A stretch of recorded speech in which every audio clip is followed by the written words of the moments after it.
The U.S. extends the COVID public health emergency even though Biden says pandemic is over. I'm Tyrone Bowman. This is Tyrone Bowman Tonight. According to an online article published by CNBC, let's talk about it.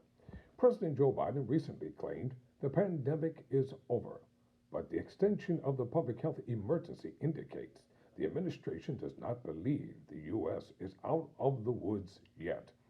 The public health emergency, first declared in January 2020 by the Trump administration, has been renewed every 90 days since the pandemic began.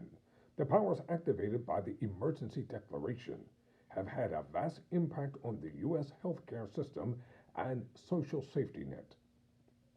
Check it out. The U.S. has extended the COVID public health emergency through January 11, a clear demonstration that the Biden administration still views COVID as a crisis despite President Joe Biden's recent claim that the pandemic is over. The public health emergency, first declared in January 2020 by the Trump administration, has been renewed every 90 days since the pandemic began. The powers activated by the emergency declaration have had a vast impact on the U.S. healthcare system and social safety net, allowing hospitals to act more nimbly when infections surge and keeping millions enrolled in public health insurance. Biden, in a September television interview, claimed the pandemic is over, though he said COVID will continue to present a health challenge.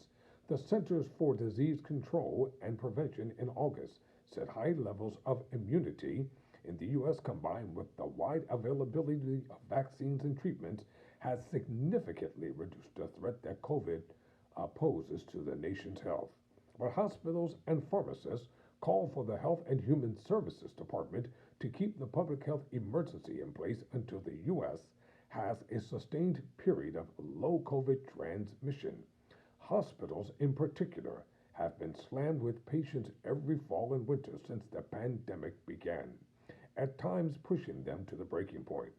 White House Chief Medical Advisor Dr. Anthony Fauci, in an interview earlier this month, said the president's comments were problematic because some people might let their guard down and not stay up to date on their vaccines. It's obvious that could be problematic because people would interpret it as it's completely over and we're done for good, which is not the case. No doubt about that, said Fauci, who is stepping down in December. The emergency declaration gives federal agencies broad authority to expand certain programs without congressional approval. The Centers for Medicare and Medicaid under HHS dramatically expanded enrollment in Medicaid public health insurance for low-income people to a historic record of more than 89 million people. HHS also expanded telehealth services and gave hospitals flexibility in how they can deploy staff in beds with the surge of patients stresses capacity, or when a surge of patients stresses capacity. So according to the CNBC Health and Science, which was updated on the 13th of October of this year, this is how it says. Pfizer says Omicron shot substantially boosted antibodies against BA.5 subvariant in early human data. The World Health Organization, or the WHO, calls for more international aid to prevent Ebola from spreading beyond Uganda. Is it a cold, the flu, or COVID-19? The chart may help narrow things down. FDA authorizes COVID Omicron booster shots for kids as young as 5 years old. Moderna and Merck will jointly develop a cancer vaccine for high-risk melanoma patients. The U.S. is tracking several Omicron subvariants, but new boosters should offer protection, White House says. Risk of cold death almost zero for people who are boosted and treated, the White House COVID czar says. Poliovirus found in Brooklyn and Queens sewage, near New York health officials say. Dr. Fauci, a new, more dangerous COVID variant could emerge this winter, and COVID vaccines prevented at least 330,000 deaths among U.S. seniors in 2021, health officials say. HHS Secretary Xavier Becerra told reporters in a call last week he would give 60 days notice to states, healthcare providers, and other stakeholders before lifting the public health emergency. This means HHS should inform them in November if the agency plans to lift the emergency in January. Whenever the public health emergency does finally end, it will have dramatic impact on health care in the U.S. HHS estimates that as many as 15 million people will lose their Medicaid coverage. Hospitals also risk losing the flexibility they have come to rely on during COVID. Millions of struggling families will also lose supplemental money through the federal government's nutrition program.